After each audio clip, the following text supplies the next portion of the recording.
Hey, Shalom, brothers and sisters. It's your brother Yahawashi. I want to give all honor, glory, and praise to Yahawah, Yahawashi. Peace, salutations to the hopeful elects scattered abroad across the four corners of the earth, learning or teaching this gospel in truth and sincerity. Shalom. Today I'm going to go over the destruction of Nicanor Day and also the Feast of Purim. Yesterday was the destruction of Nicanor Day, and then following that day is the Feast of Purim. So I'm going to just do both together in this lesson. First, I'm going to start it off with that Psalms 143.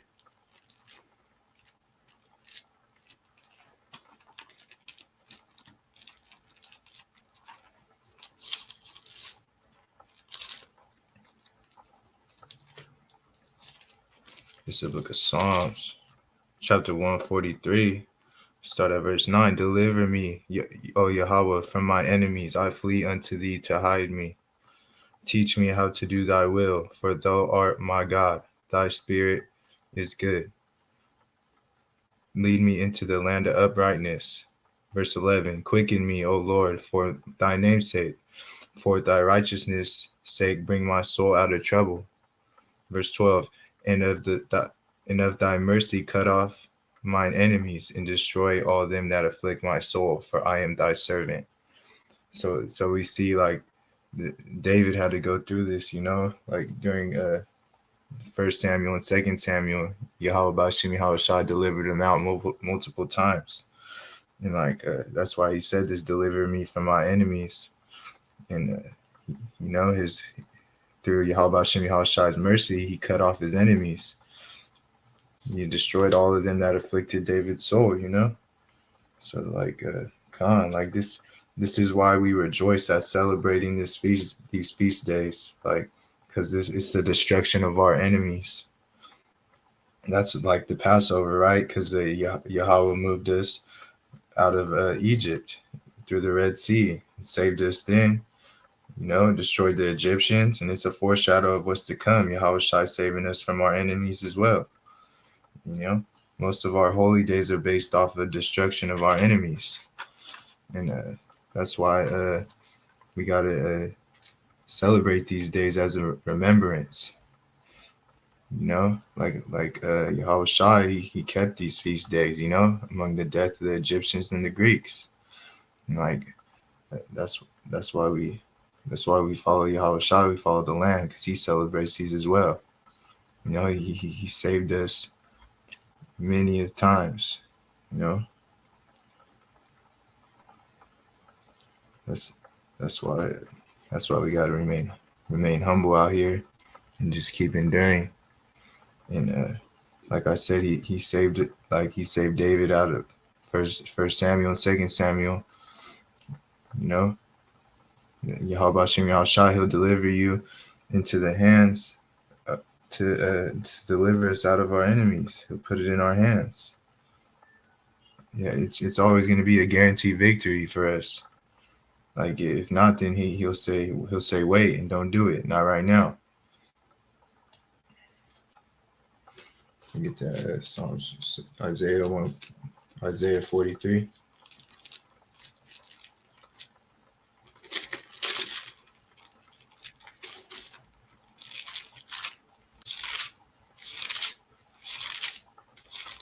This is the book of Isaiah, chapter 43 and verse 1. But now thus saith Yahawah that created thee, O Jacob, and he that formed thee, O Israel, fear not. For I have redeemed thee. I have called thee by thy name. Thou art mine. And we are Yahawashi. We are his portion. He's going to fight for us every time. That's how we're going to get out of this captivity as well. Let me get that. Go to 45. We go to Isaiah chapter 45, verse 1. Thus saith Yahawah to his anointed, to Cyrus, whose right hand I have holden, to subdue nations before him, and I will loose the loins of kings, to open before him the leaved gates, and the gates shall not be shut. And I will go before thee and make the crooked places straight, and I will break in pieces the gates of brass, and I will cut sunder of bars of iron. So that means getting us out of this captivity, those bars of iron. That's what that's getting us out of. I'm gonna get verse 3 and 4 now.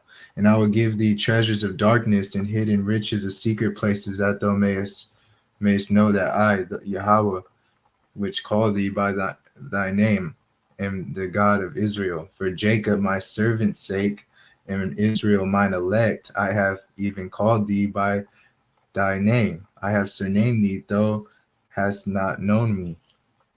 So Khan, like as you can see right there, a lot of people turn away from Yahawashi, not knowing that we're surnamed after him, and then they're not waking up to this gospel.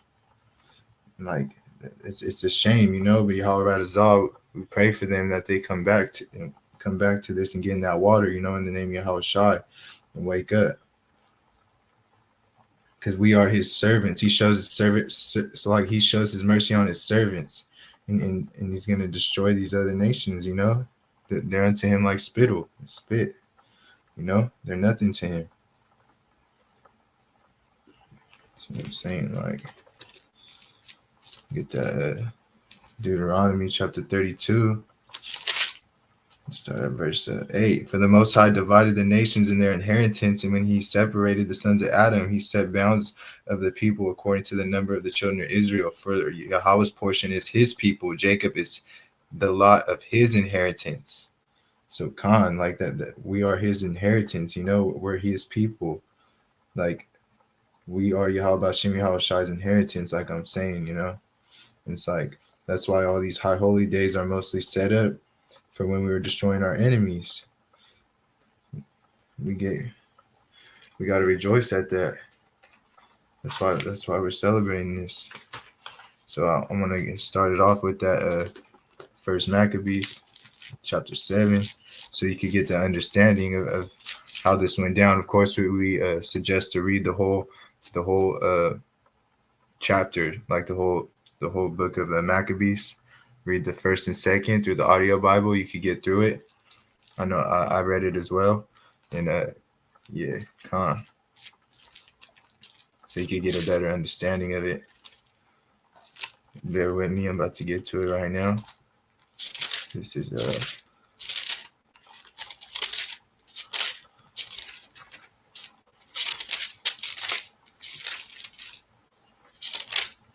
is First Maccabees chapter 7 and verse 21.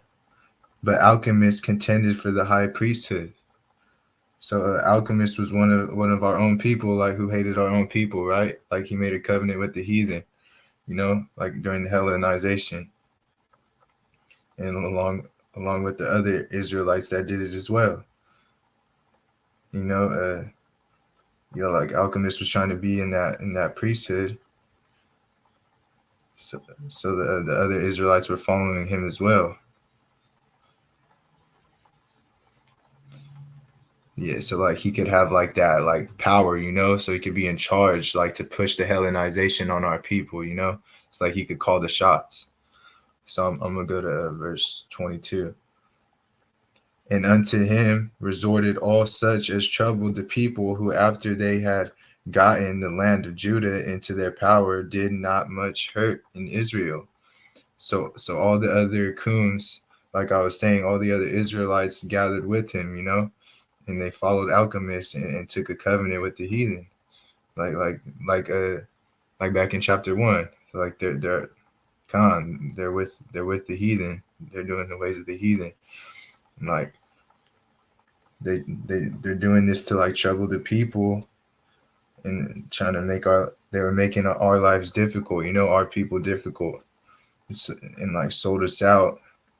And they were pushing that Hellenization and abusing us among our people because they joined with alchemists.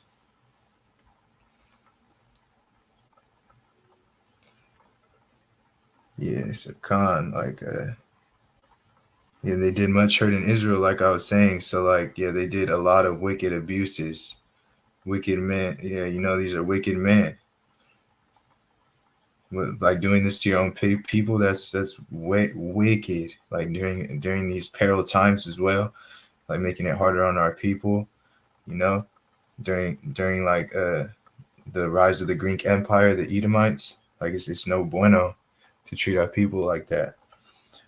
I'm going to go to verse 23. Now, when Judas saw all the mischief that Alchemists and his people had done among the Israelites, even even above the heathen, so they were doing wickedness and like mischief, and that was among the heathen, like doing worse than the heathen. They were doing worse than the heathen. Like, and it's like there's nothing new under the sun. That's what we see today, like wickedness through the Jakes. Like they learned it from the Edomites, and they bump it up to another notch. You know, they take it to another level. This is nothing new. This is what goes on today. So like they're coons, you know, because they're doing a lot of their wickedness from the Edomites, and they're just going to a higher extent on it. So I'm gonna continue verse 24. He went out into the coast of Judea round about and took vengeance of them. So like it took vengeance of them that had revolted from him, so that they durst no more go forth into the country. So Judas saw the mischief that was going on and went out to have vengeance on those that revolted against him. He went to get his givebacks, you know, and like so they would not be in the land. Judas had to purge them out, the enemies that were going against him in Yahawashi's way. So he had to purge them out for righteousness' sake. This is a perfect example why we wouldn't love our enemies and don't be yoked with them, because we would want to purge out our enemies like how Judas did, you know? He wasn't friends with him. That's why you can't join hand in hand with everyone. So I'm going to get that Proverbs 11:21 to follow up with that.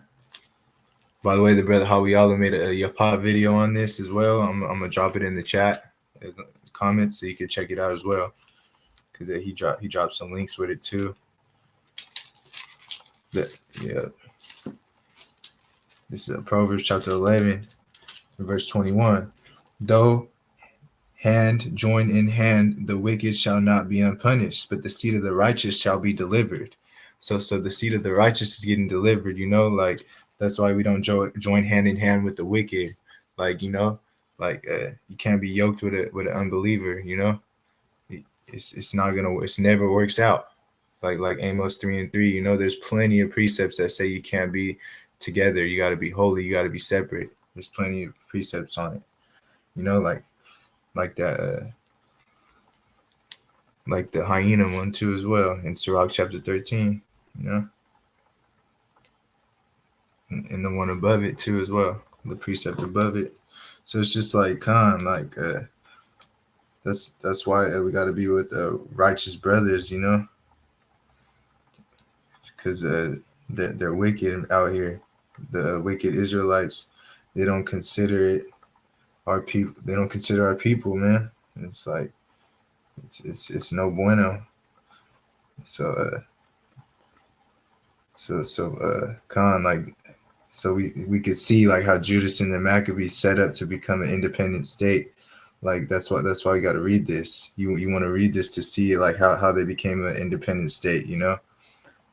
Because just by this we could see how it was being established during the Greek captivity. And of course they changed during the Roman captivity, but we see what the process of it was. That's why you got to read the whole book. That's why we're saying read the whole book of the Maccabees so you can understand that. And like, because this is what will be done in the kingdom, you know? And like it won't be done on this side like carnally, but like when the kingdom is set up and time comes, Yahawashi gives his elect the power, they're going to do the same events, just in a like more spiritual powers level, you know, more spiritual level. He's going to set up the kingdom. So I'm gonna go to verse 25. On the other side, when Alchemist saw Judas and his company had gotten the upper hand and knew that he was not able to abide their force, he went again to the king and said all the worst of them that he could. Slocky. So Alchemist went to badmouth Antiochus Epiphanes, because Antiochus Epiphanes was the king at that time. So Khan, like that's why, you know, like Judas and his men were having like a upper hand on them, and that's why Alchemist saw that, and he wanted to go talk to Esau about it, and he talked down Judas because like he instigated the whole situation to make the king to make the king angry. So we'll see what the king's gonna do. I'm gonna continue reading. Then the king sent Nicanor, one of his honorably princes, a man that bare deadly hate unto Israel, with commandment to destroy all the people. So we see this is a wicked man, Nicanor. He was an Edomite. So we're gonna keep going. Verse 27. So Nicanor came to Jerusalem with great force and sent unto Judas and his brethren deceitfully with friendly words, saying, let there be no battle between me and you. I will come with a few men, and I may see you in peace. So he's trying to make peace with him. He came therefore to Judas, and they saluted another peaceably. Howbeit the enemies were prepared to take away Judas by violence. Which thing after it was known to Judas with that he came unto him with deceit, he was sore afraid of him, and he would see his face no more. Nicanor also, when he saw that his counsel was discovered, went out to fight against Judas beside Kaphasasala. Salaki if I said that wrong. Where the slain of Nicanor's side and about 5,000 men, the rest fled into the city of David. So Khan, we see right there, like he switched up on Salaki, he switched up on Judas, and like he said like he was gonna be peace, and then he switched up. And Judas he revealed what he was trying to do. Like to Judas noticed the way he was coming, like the way he was talking, like it was different, his energy, and so Judas fall back on him because he revealed his true colors,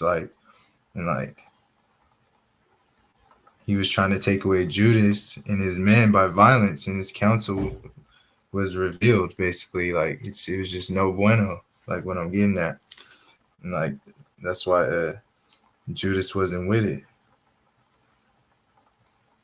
And then he fell back. He fought back, basically, And so I'm gonna get that Psalms 55 and 21.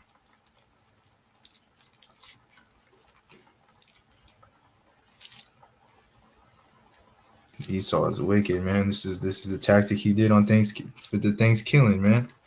When Christopher Columbus, he needed a translator.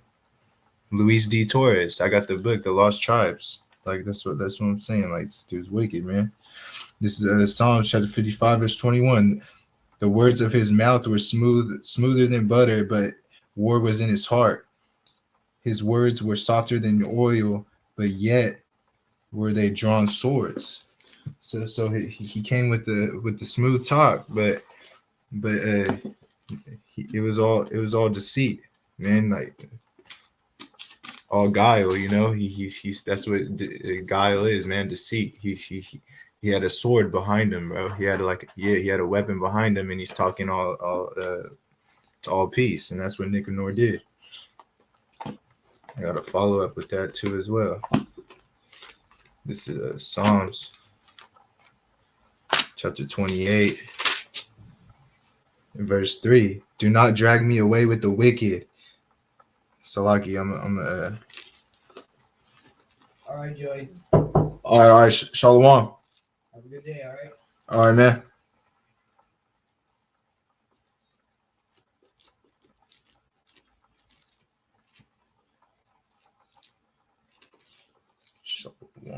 Shalom.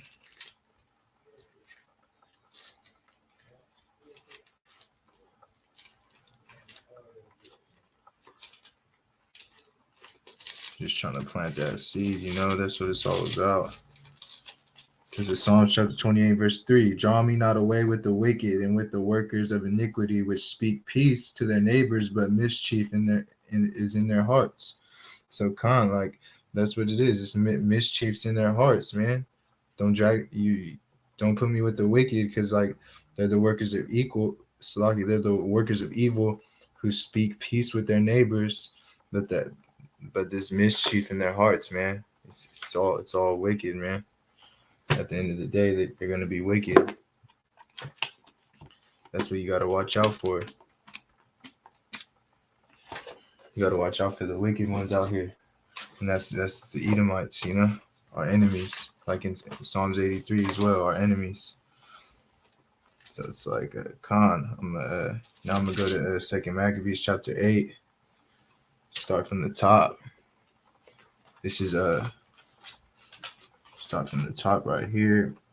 Now Judas had heard of the fame of the Romans that were mighty and valiant men, such as would lovingly accept all that join themselves unto them, and make a league of amity with all that came unto them. And they were men of great valor.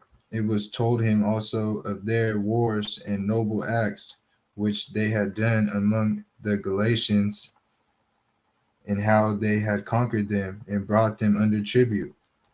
And they had done the country of Spain for winning of the mines of silver and gold, which is there. Slag, yeah. It was in Second Maccabees. I thought I was on second. I know I was like, that ain't Second Maccabees.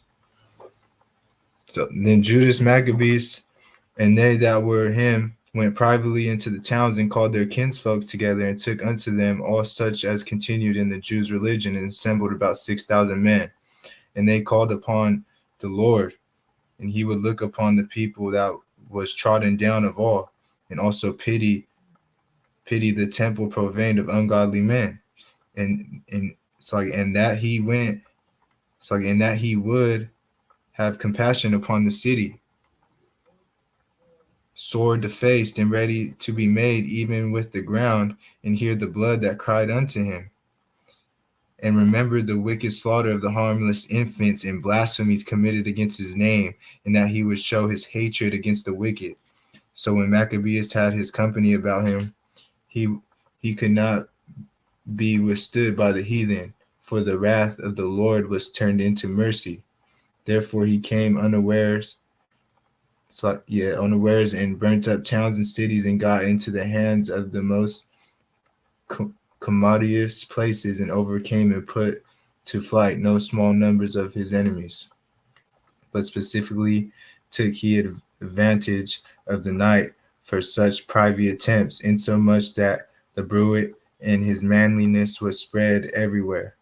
So when Philip saw that this man increased by little and little, and the things prospered with him still more and more, he wrote unto Ptolemy, it's like if I said that off, the governor of Celesyria and Phoenix, to yield more aid to the king's affair.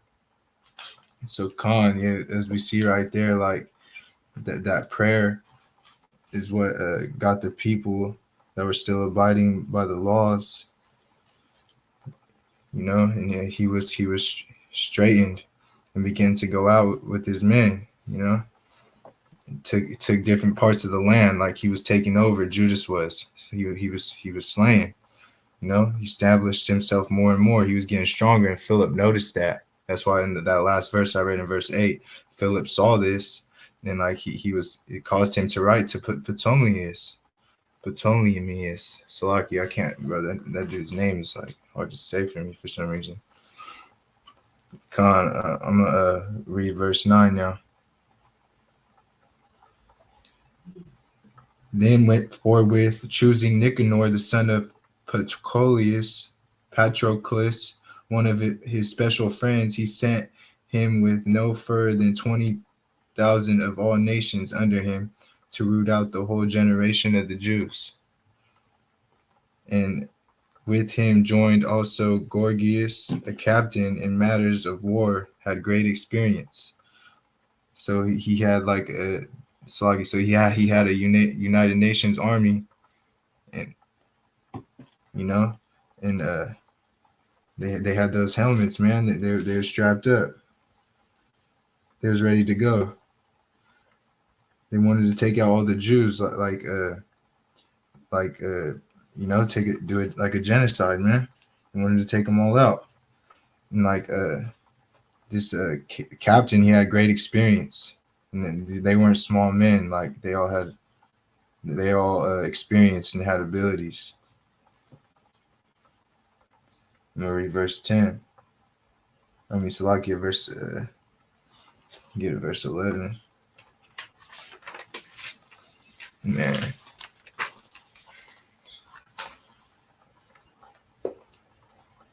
Because this was a way to pay back tribute, right, to the Romans. Like that also, Salakia had to add that in. That's why they had to pay tribute back with that money. Because they owed the Romans money. The Greeks did. This was before the Romans took over. So that's why Nicanor, he had about 1,000 slaveholders. As you can see, like I said in the brother Hawiyallah's video, he shows you in the website, Jewish Encyclopedia, that that's why they had to pay tribute back to the Romans for the war, what they did, and that was like part of their agreement.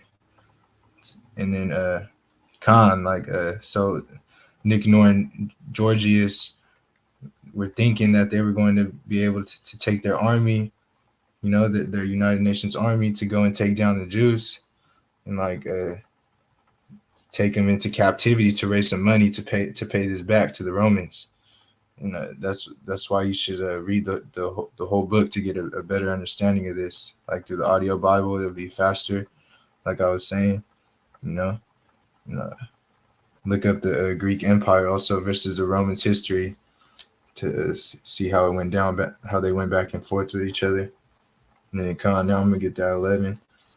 So wherefore immediately he sent to the cities upon the sea coast, proclaiming a sale of the captive Jews, and promising that they should have 80 bodies for 1 talent, not expecting the vengeance that was to follow upon him from the Almighty God. Yes, so Nicanor and Georgius thought this was going to go good for them. They called the slave traders to come to be ready at the seacoast to get the captives to sell.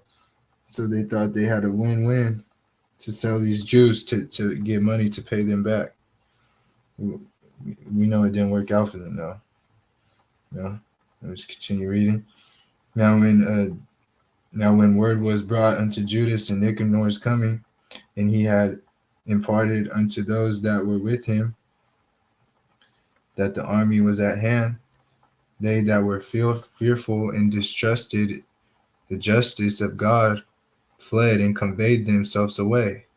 Others sold all they had left, withal besought the Lord to deliver them, being sold by the wicked Nicanor before they met together. And if not for their own sakes, yet for the covenants he made with their fathers, and for his holy glorious namesake by which they were called. So the covenant of their fathers, like that's the key right there, like that's how that's what we get called by through Yahawah Shem Yahawashi, because that's what makes Yahawah so great, because he's a man of his word. His word shall stand, like I said, like that Isaiah 40:8. He fulfills the oath of his fathers in the covenants. Yahawah Shem Yahawashi never breaks his word. He's about action. He's a God of vengeance.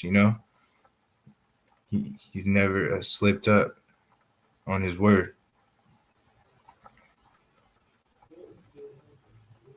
Yeah, Yahawah Shem Yahawashi is always gonna be a man of his word and not switch up.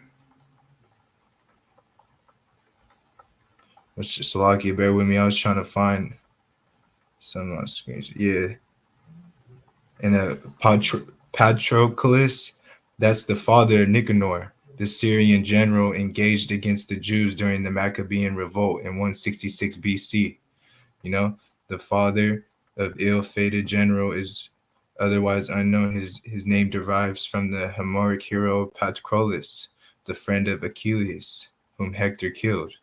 You know, I got that from the Encyclopedia of the Bible, you know, from the New Life version.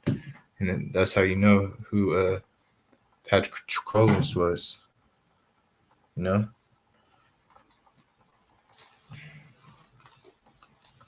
So, Khan, I'm going to get down to that. And get on that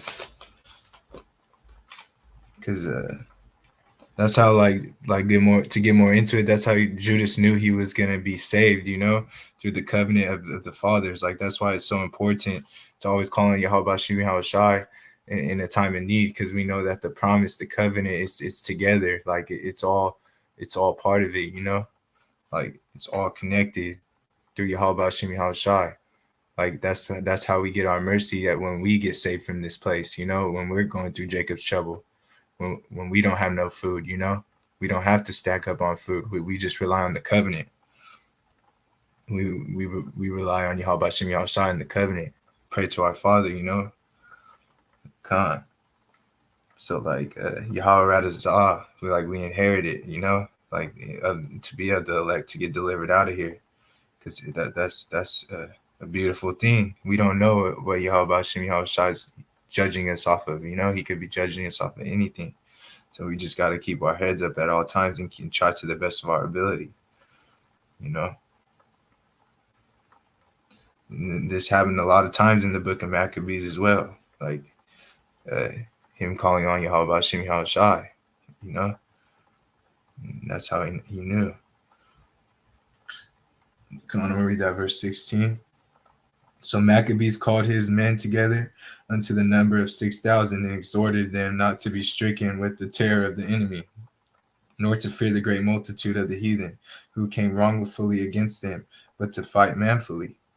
So Khan, like as we can see right now, that like that's he was getting ready to go. You know, called his men, got his men together. You know,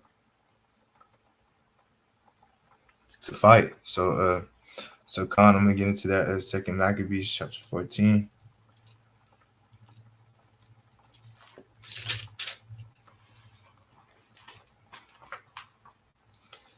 Second Maccabees chapter 14. We start at verse 12. And forthwith calling Nicanor, who had been a master of the elephants, and making him governor of Judea, he sent him forth, commanding him to slay Judas, and to scatter them where with him, and to make Alchemists a high priest of the great temple. So we see I brought up Alchemists right from the beginning in First Maccabees 7. So this is what you see right here, what Alchemist was doing. Like we read about it already. And like that, we see that he's a betrayal person, man. He's a traitor of our own people to be doing this to because he still wants to be a high priest.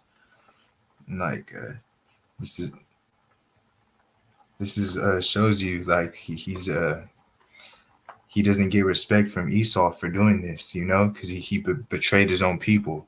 So Esau is just gonna use him and then dump him off when he doesn't need him, because that's what the Edomites always do. They don't care for our people, you know. They just want to have more wicked people with them, you know.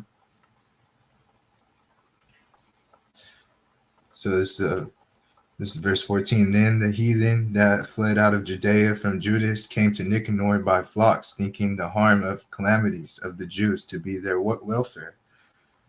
So come, like the heathen came out because they thought the Jews were gonna lose. He thought that they were gonna get slaughtered. Our people, you know, the Jews, Judas and his men, thought that they were gonna get slaughtered. So that's why they went out to like try to boast, you know, like, and to watch it, thinking they were gonna get their way. But we know it didn't work out. This is verse 15. And when the Jews heard of Nicanor's coming, and that the heathen were up against them, they cast earth upon their heads and made supplication to him that had established his people forever, who always helpeth his portion with manifestation of his presence. Like Yahawashi, that's the manifestation right there. He manifests his way in there to save his people. And like the portion right there, that's the elect, that's the remnant. Come on, I got a precept for that. It's the book of Sirach, chapter 17, verse 17. For in division of the nations of the whole earth, he set a ruler over every people, but Israel is the Lord's portion. So we know that Israel is the Lord's portion, like this is his portion. Nothing's gonna change. Only Israel's getting saved. Only the elect, So it's a con. Like that's how you have to know what time it is to call on Yahawashi in the time of need. That's what we're gonna do, and that's why we celebrate this day and rejoice. Let me get back to that.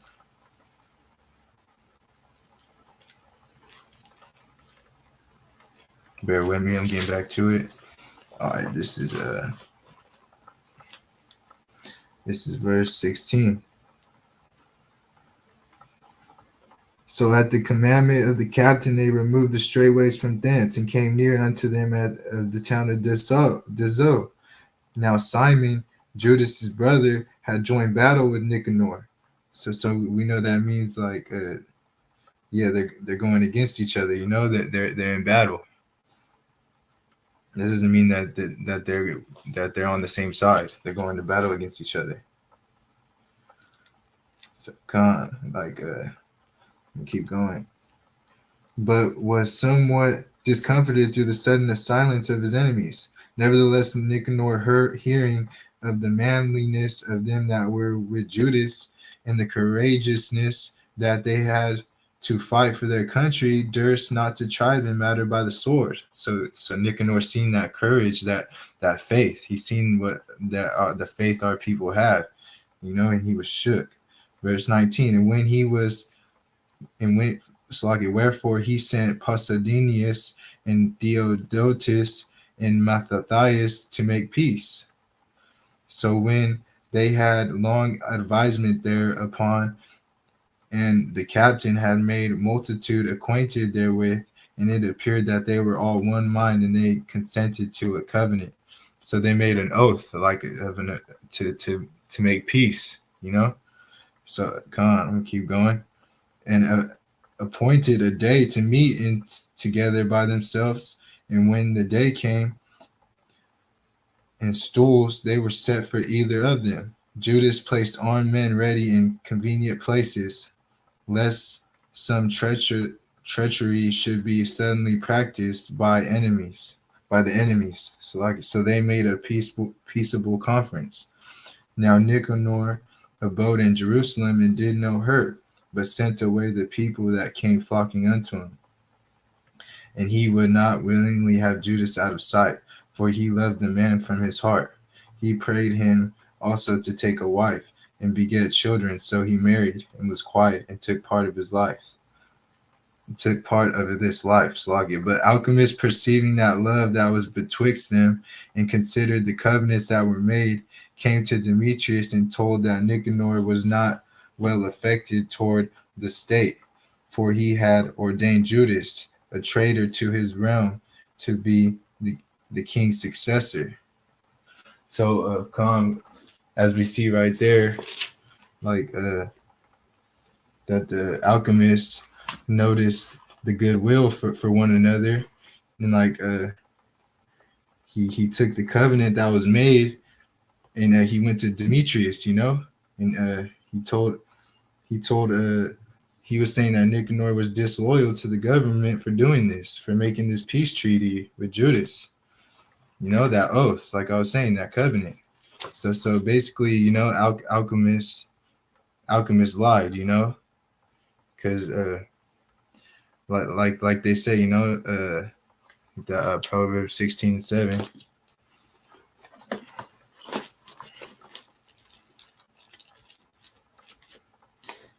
It's the book of Proverbs, chapter 16 and verse 7. When a man's way pleased Yahawah, he maketh his enemies to be at peace with him. So Khan, like I'm saying, like that's exactly what went down right there. Nicanor admired and was at peace with Judas, you know? And like alchemist didn't like that.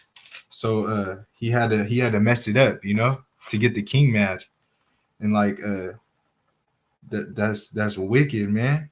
And he's cooning for Esau right there, kissing up to him, you know, and they don't respect him for that, man. Cause like I was saying, like you gotta be a man of your own word, like Yahawah. That's what Yahawah is all about. He's all about action. You got to be a man of your word, and like off the principle, because like a man of your word is everything, man. That's how you earn your respect, and that's not what alchemist is, man. Because he lied, man. He's a liar.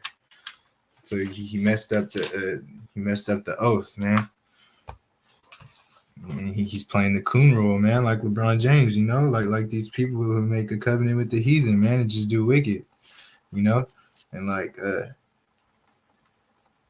the coons don't get that Esau doesn't respect them too, like because Esau's a backstabber, man, like that Psalms 55 and 21, man, and he's gonna talk peace with you, but then he's gonna backstab you, man. And like a backstab person is a wicked man, man. We know who the wicked are, like Malachi, right? Come on, man. Like these are the wicked. It's like in Malachi 1 and 4, tell you who the wicked is. It's Esau. So it's like, come on. That's why I said like that abar that says to not hate an Edomite, man. That means to avoid. Like I was saying on the block like yesterday, to departure. That means to avoid. So it's like, come on, man. We know who our enemies are, man. And why would you want to be a coon to the enemy? It's just doesn't make sense. Make it make sense, you know. It's like, come on. So this is verse. I'm gonna go to verse 27 now. Then the king, being in a rage, provoked with the accusations of the most wicked man, wrote to Nicanor, signifying that he was much displeased with the covenants, and commanding him that he should send Maccabeus prisoner in all haste to Antioch. When this came to Nicanor's hearing, he was much confounded in himself, and took it grievously that he should make void the articles which were agreed upon, the man being in no fault. But because there was no dealing against the king, he watched his time to accomplish this thing by policy. Notwithstanding, when Maccabeus saw that Nicanor began to churlish unto him, and that he entreat him more roughly than he was wont, perceiving that such sour behavior came not of good, he gathered together not a few of his men and withdrew himself from Nicanor. So we see right there Judas seeing like how he was coming again, like coming with that rude attitude, man, and like he switched up on him, and like that's how like the covenant was broke right there. So Judas wasn't with it, man. He fell back again, you know, and like he did his own thing with his men, and like that broke the peace covenant, all because alchemist, man. He's a capper, you know. It's like the liars ain't gonna make it into the kingdom, man. Like this is just not the way. All right, we'll continue on. So but the other, knowing that he was notably prevented by Judas' policy, came into the great and holy temple and commanded the priests that were offered their usual sacrifices to deliver him the man. And when they swore, they could not tell where the man whom he sought. He stretched out his right hand toward the temple and made an oath in this manner: and if he will not deliver me Judas as a prisoner, I will lay this temple of God even with the ground, and I will break the altar, and I will erect a notable temple unto Bacchus. So we see right there, like he, like in that New Revised Standard Version, it says Dionysus instead of Bacchus, and like it's like the same type of god, but the Greek god, which is Bacchus, and the Roman one, which is Dionysus. And we know, like a couple of weeks ago, like last week in New Orleans, they were celebrating that Mardi Gras, and that yeah, that's all that all ties into this feast of Bacchus. Like these festivals and all that, they're all the same. It's still wicked, you know, and that's why we don't celebrate that stuff. So I'm gonna keep continuing on.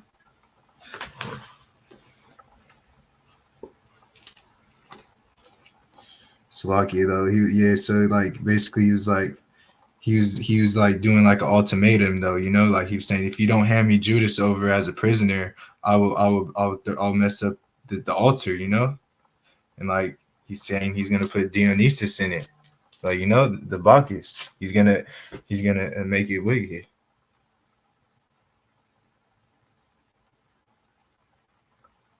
He said, Kanak, that Abar was mistranslated in Hebrew text. Edom was supposed to mean Assyrian. Man, yes, yeah, it means to avoid. Yeah, that's the thing. And people don't understand. Bob, yeah, they don't understand, man. Like, study to show thyself approved. Yeah, they got to study out here.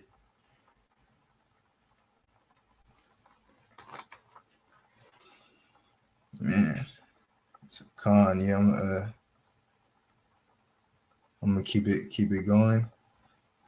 It's a con. This is start at verse 34. And after these words he departed. Then the priests lifted up their hands toward heaven and besought him that was ever a defender of their nation, saying, in this matter, though, O Lord of all things, who has the need of nothing, waste please that the temple of thine habitation should be among us.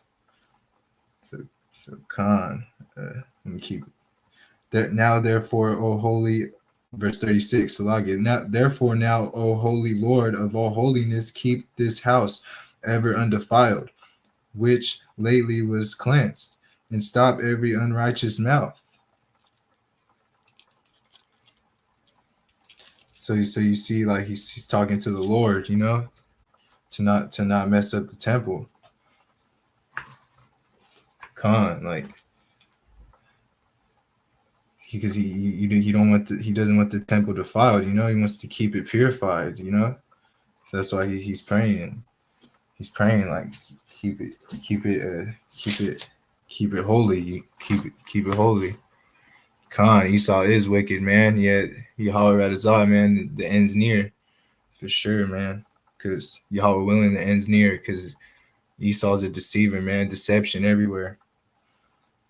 Man, that's why we rejoice on these holy days. You know, like today, the Feast of Purim. I'm gonna get in that too after this as well. After this Nicanor, destruction of Nicanor. So Khan, verse 37.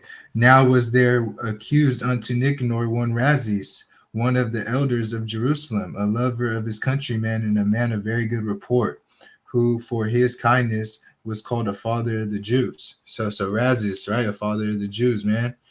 Good report. So for in former times when they mingled not themselves with the Gentiles, he had been accused of Judaism, and he did boldly jeopard his body and life with all the vehemency for the religion of the Jews. Salaki, yeah, that's like he's putting his body in jeopardy. That's what that's getting into, man. Like, you feel me? Because like he risked his body and life for Judaism, man. He put his life on the line.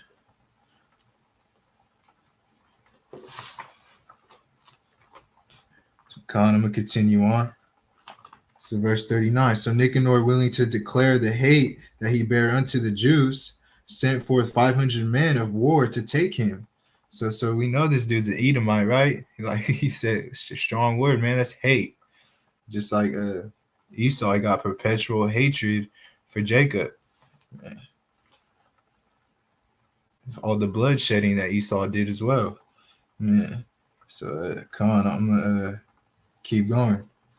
For he thought that by taking him to do the Jews much hurt, Now when the multitude would have taken the tower and violently broken into the outer door and bade that the fire should be brought to burn it, he being ready to be taken on every side fell upon the sword.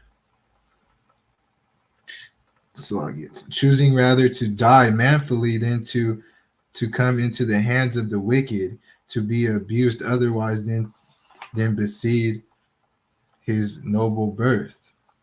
So he's ready to, as we can see right there, man. He's ready to die for what he believes in, man. And Yahawashi, Yahawashi, like he'd rather die than to the fall into the hands of the sinners and like the unworthy, man, of this wickedness, man, of that noble birth, man. Like so, he's being a soldier for Yahawah Shimi Yahawashi, because we know in the end times, man. Like I said, in the FEMA camps, we're gonna have to put our lives on the line for Yahawah Shimi Yahawashi. We have to die for this truth, man. That's why I get that.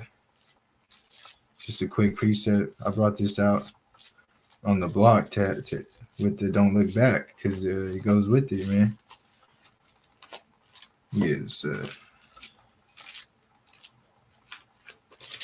Mark chapter 8 and verse 35. For whosoever will save his life shall lose it, but whosoever shall lose his life for my sake in the gospel is the same shall save it. So this is what Razzies was doing, man. Like he was putting his life on the line, man.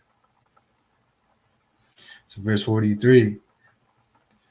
But missing his stroke through haste and multitude also rushing down with the doors, he ran boldly up to the wall and cast himself down manfully among the thickest of them.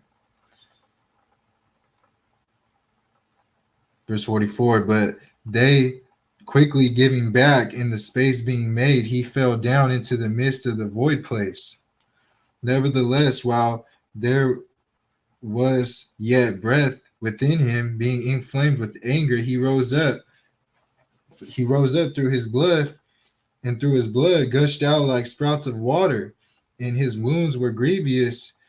Yet he ran through the midst of the throng, standing upon the steep rock. When his blood was now quite gone, he plucked out his bowels, taking them in both his hands and casting them into upon the throng, and calling upon the Lord of life and the spirit, and to restore him those again, he thus died.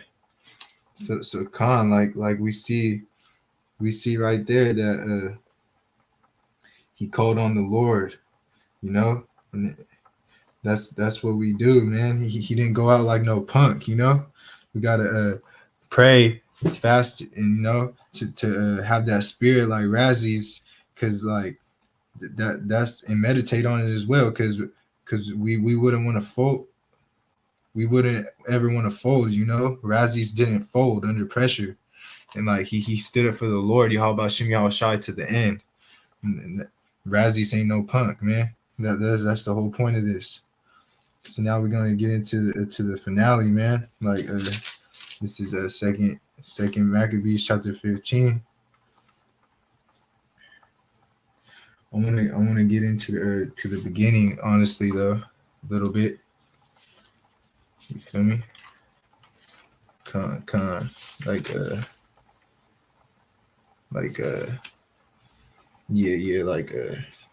so second Maccabees chapter 15 verse 1. But Nicanor, hearing that Judas and his company were in strong places about Samaria, resolved without any danger set upon them on the Sabbath day. Nevertheless, the Jews that were compelled to go with him said, "Oh, destroy not the cruelly and barbarously, but give honor to that day which he that seeth all things hath honored with holiness above other days." So the Jews were telling him like not to do this, because like it's a holy day. You don't want to Slaki, you don't want to he's saying respect the Sabbath, and like this, there's a couple cold cuts too on that lunar Sabbath right here, because they don't say they're talking about the moon, like it's like it's saying Sabbath, man. Like it tells you, like it said, like this this was the day of rest. Like they were saying, like, honor it. Let's do it on a different day. You know. So, let me get that. Verse 3. Then the most gracious which demanded if there were a mighty one in heaven that had commanded the Sabbath day to be kept. You know, he questioned it right there. Like he was saying, like, there's no God, you know? He's like, what are you talking about?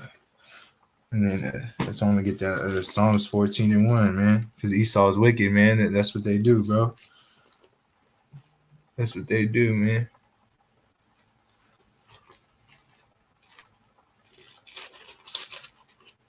The book of Psalms, chapter 14, verse 1. The fool has said in his heart, there is no God. They are corrupt and they have done abominable works. There is none that doeth good. You know, that's how Esau is, man. He's gonna be like that, man. He's gonna say that there's no God. Like like verse 4. And when they said there is a heaven, a living Lord, and mighty who commanded the seventh day to be kept. The seventh day, man, the Sabbath. You feel me? Like it didn't say celebrate the moon on that day, you know? Like come on now. It's a lunar Sabbath cold cut. That's for the for old boy that was trying to talk on that comment on me on the lunar Sabbath, man. That's the seventh day, man. I don't see no moon on this precept, bro. You feel me? Then he said another, and I also mighty upon earth, and I command to take arms to do the king's business. Yet he obtained not to have this wicked will done. So like that's how we see right there, like it's just like you know, he said I'm the one on this earth, like, you know, he's like he's getting down on hey, Shalom, call Yahawashi Yahawashi Brakatah, brother Hawiyala. Check out my brother Hawiyala's video as well on the Happy Feast of Purim. Yeah, but he was basically saying right there, like I'm a god. I'm on this earth right now, you know. Like he's questioning Yahawashi Yahawashi. You know, he's throwing blasphemy on him.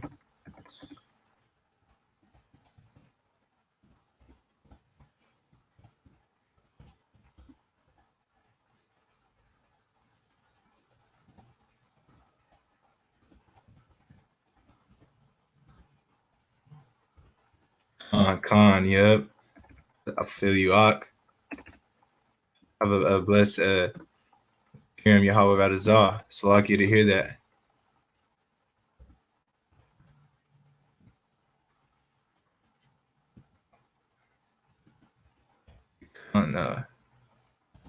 Like yeah, he was saying he was a god, man. He's treating himself like a god. Like, oh, I'm on earth. I'm the one calling the shots.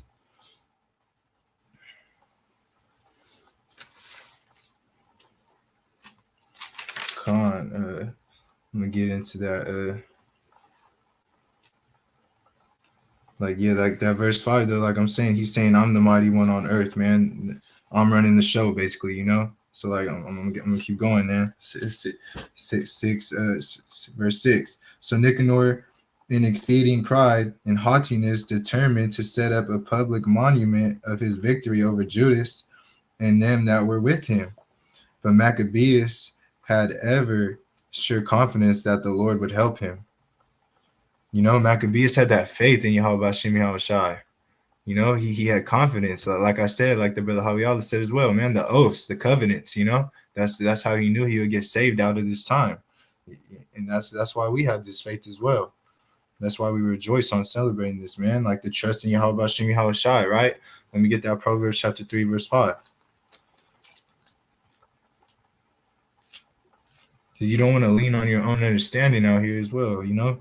That's what other people are doing, like believing in the immaculate conception. Like, come on, we know Yahawashi was born out of the flesh, man, and through the seed. Like, these people are brainwashed out here.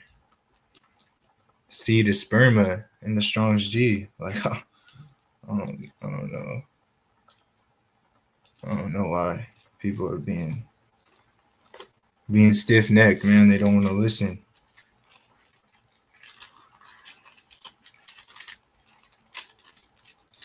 This is Proverbs chapter 3, verse 5. Trust in Yahawah with all thine heart, and lean not unto thine own understanding. In all thy ways acknowledge him, and he shall direct thy paths.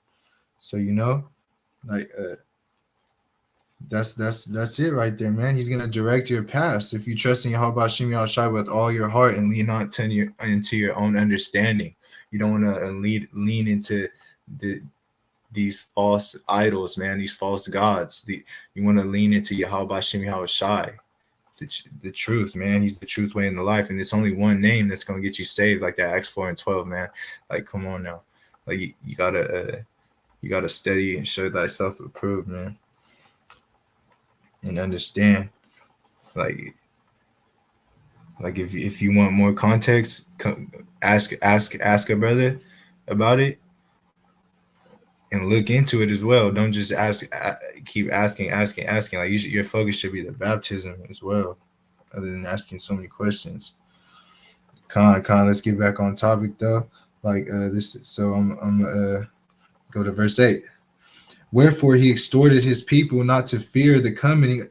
Second Maccabees chapter 15, verse 8. Wherefore he exhorted his people not to fear the coming of the heathen against them, but to remember the help which in former times he had received from heaven, and now to expect the victory and aid which should come unto them from the Almighty. So you wanna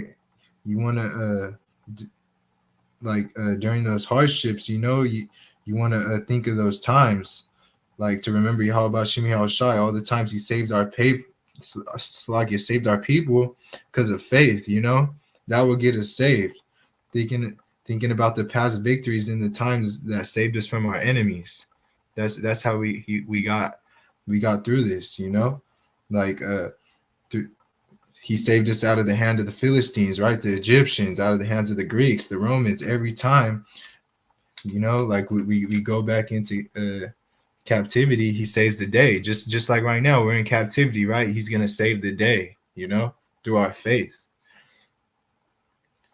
All right, Khan. Like I'm gonna go to verse 9. And so comforting them out of the law and the prophets, withal putting them in mind of the battles they won before, he made them cheerful. Like I was saying, yeah, like going back to Moses and the prophets getting delivered out of Egypt, with Babylon, man, in Syria, showing these things and comforting them. Like that's where you get your comfort in Yahawashi. Like get that Isaiah 33.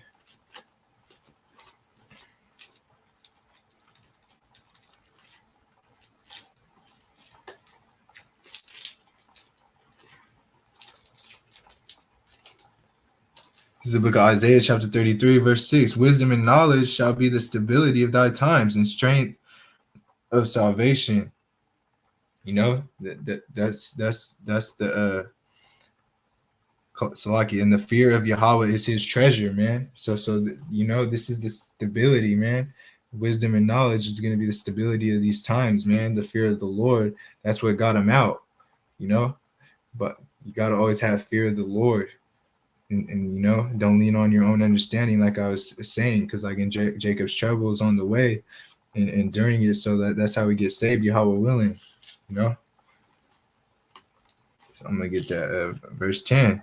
And when he had stirred up their minds and gave them their charge, showing them therewithal the falsehood of the heathen and the breach of oaths. So like breaking the treaties, man, like the violations, man, the oaths, like I was saying earlier, Verse 11.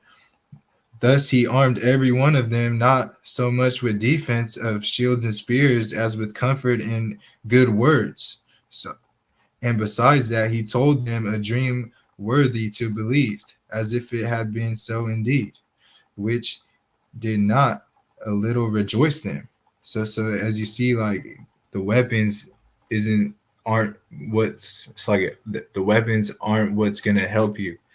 You know, you gotta you can't have your confidence in the weapons. It's your faith in Yahawashi inspire them through the encouraging words and like the dream, saying like, "Hey, I got to picture this dream right here. I got like us getting this victory, getting out of here. You know, delivered by Yahawashi, which inspired them, man."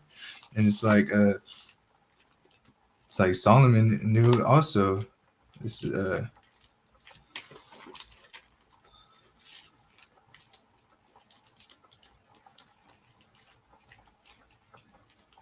Slakia, bear with me. I'm about to get it out.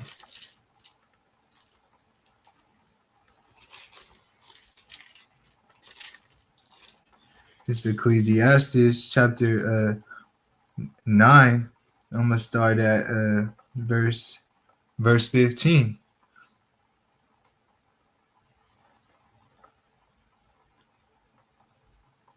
Slagia.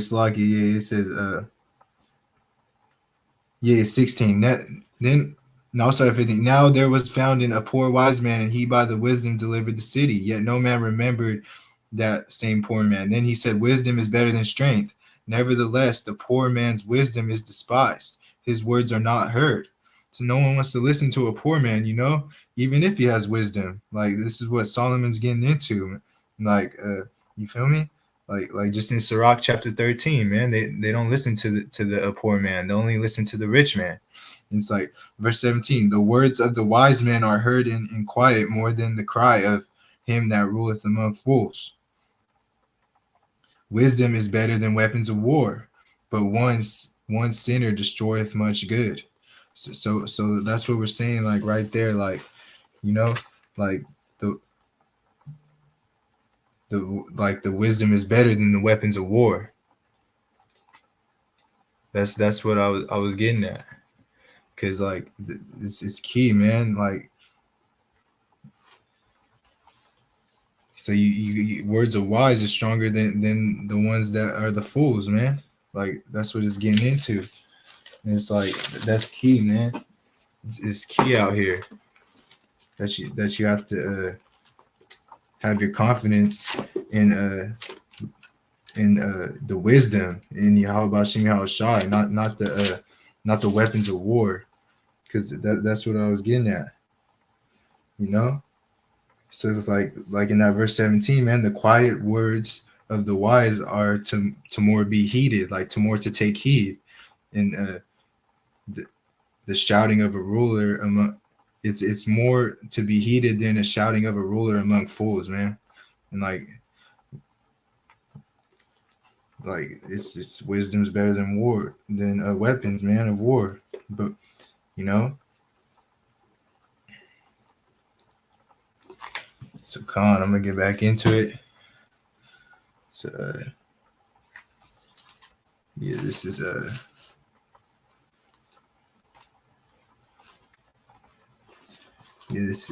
verse 12.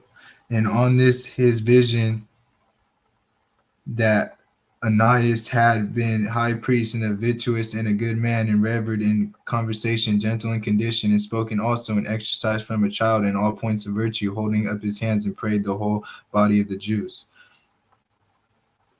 This done in matter appeared a man with gray hairs and exceeding glorious, who was wonderful in excellent majesty. Then Ananias answered, saying, this is a lover of the brethren, who prayeth much for the people and for the holy city, with Jeremiah the prophet of God. When Jeremiah, holding forth his right hand, gave Judas a sword of gold, giving it to take this. So we see that Jeremiah the prophet gave Judas a sword of gold, you know, and he's saying, take this holy sword, a gift from God, which is thou shalt wound the adversaries, you know, to defeat his enemies, man, you know, using this sword. Thus being well comforted by the words of Judas, which were very good and able to stir up to valor and to encourage the hearts of the young men, they determined not to pitch camp, but courageously to set upon them and manfully to try the matter by conflict, because the city, the sanctuary, and the temple were in danger. So you see, like they were encouraged by the words of Judas, you know, like they knew the city and the sanctuary and temple were in danger, and like they weren't worried about their families and wives and kids. It was bigger than that, you know. They had to focus on the temple, you know, just like how we put Yahawashi first before our family, you know, like us, yeah, Khan, like even if it's a Yahawashi always comes first, like in 1 Corinthians 11. So even if it was a wife in the faith, you know, you got to put Yahawashi first, and you got to do this, you know. So Khan, like, let me read that verse 18 because that's what that was getting into. Salakia, for the care that they took for their wives and their children and their brethren and kinsfolks was in least account with them, but the greatest principal fear was the holy temple. So, like I was saying, like they were more focused on this than their family. You know that this was bigger than this. So Salakia, yeah, I forgot to read that one. Let me read 19. And they were in the city and took less care, being troubled for the conflict abroad.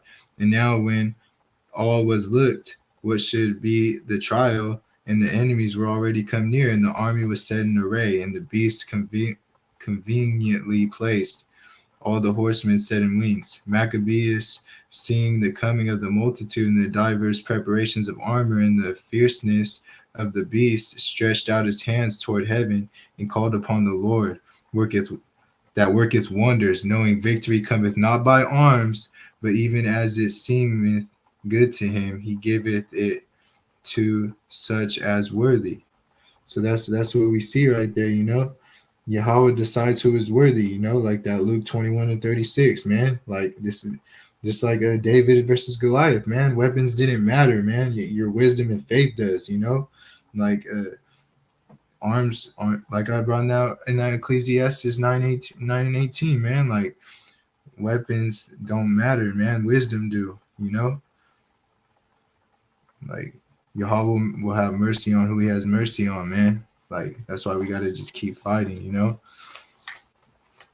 Endure to the end, man. Khan, this is yeah,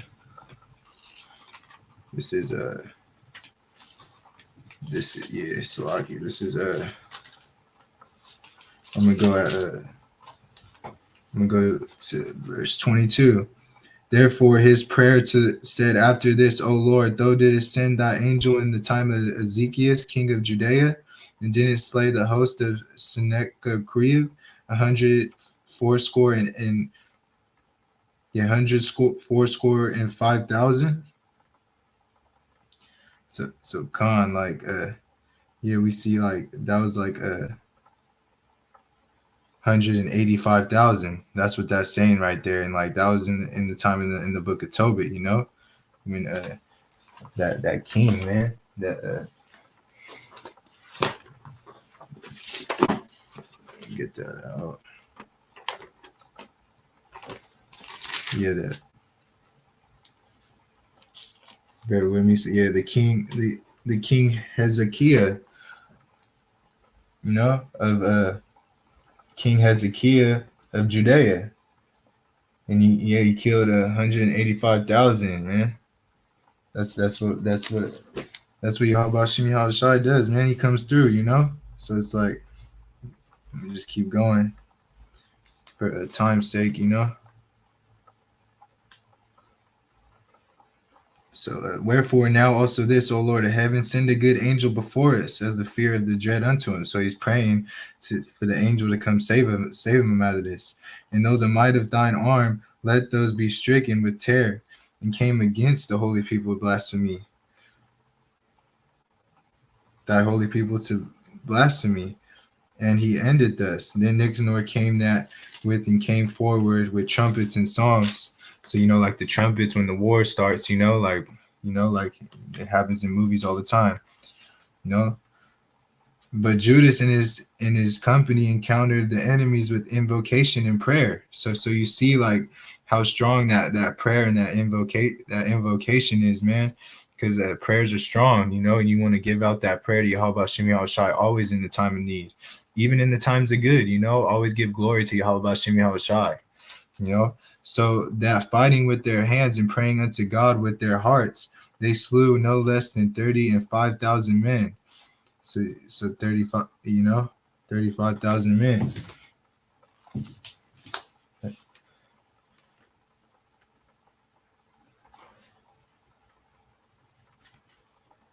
Yeah, Khan, 35,000, and it's like, for though appearance of God, they were greatly cheered. Now that when the battle was done, returning with the joy, they knew Nicanor lay dead in his harness. Then they made a great shout and noise, praising Almighty in their own language. So you see that they were praising Yahawashi Yahawashi for this, for what happened. That Nicanor was dead, man. So go down to verse. So when he was there, verse 31. So when he was there, and he called them of his nation together, and he set priests before the altar, and he sent them that were in of the tower, and he showed them the vile Nicanor's head. Nicanor's head in the hand of that blasphemer, and with the proud bags he stretched out against the holy temple of the Almighty. So we see right there, like he beheaded him and took his arm, like for what he did, he got beheaded, and then his profane arm, so Nicanor's head and his arm got cut off. Verse 33. And when he had cut out the tongue of that ungodly Nicanor, he commanded that they should give it to the pieces unto the fowls, Salakia, and hung up the reward of the madness before the temple. So he gave his tongue off to the birds, and like that's what he gets for the way he was talking, man. You see, like it's he was doing that blasphemy against Yahawashi, cut his tongue off, fed it to the birds. Like he was thinking he was higher than Yahawashi. He was like, I run this earth, I'm on here, like I call the shots. And like, no, you don't. Like, look what happened to you. So every man praised toward the heaven and glorious Lord, saying, blessed be that hath kept his place undefiled. So the altar stayed undefiled, And he hanged also Nicanor's head upon the tower for evidence and manifest sign unto all of the help of the Lord, because we know that Yahawashi manifested this saving. That's why they put his head up.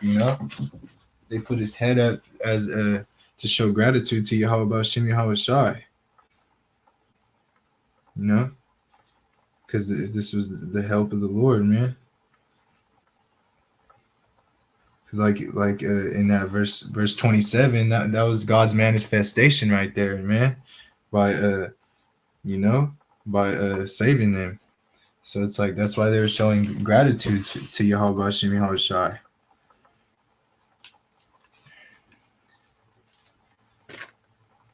So Khan, I'm gonna keep it going. So verse 36. It's like it's yeah. Wait, was it? Yeah, Khan. Start at 34. So like I was at 34. So every man prays toward heaven and glorious Lord, saying, blessed be that had kept it undefiled. I just read that again. I already read it, but it's all good. He hanged also Nicanor's head upon the tower in evident and manifest sign unto all that help of the Lord. And they ordained all the common decree with no case to let day pass without solemnity, but to celebrate the 13th day of the 12th month, which is in the Syrian tongue is called Adar, and the day before Mordecai's day. It's like in Mordecai, so a day before the Purim, which Purim is today. So this yesterday would have been the day of Nicanor, and you do it by the moon, That's why you get the moon app. Recommend you get the moon app. So Khan, like the Feast of Purim is today, like, and like, like that's what happens to the wicked, man. That's why we rejoice in this, and we got to stay in the spirit, and like we gotta be in the same spirit, like of rejoicing, man, like praying on the Lord always, you know, in the times of trouble and the times of glory, you know, like just like they did in the times of trouble and times of glory, they prayed, you know. It's like it's just a beautiful thing, man. Like Yahawashi, how willing will save us, you know, by just always having that faith, and we got to be in that spirit, man, because we they won many battles, or like even that feast of dedication, you know, like they won that one too, and like just defending that same temple that was built up when they won the feast of dedication. That was the temple that just got saved right there, you know. So like Yahawashi, like now I'm gonna get into that feast of Purim. So this is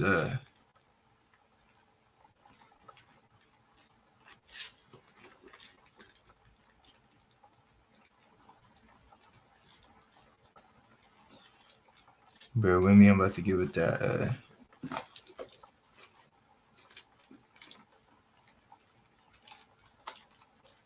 this is Esther.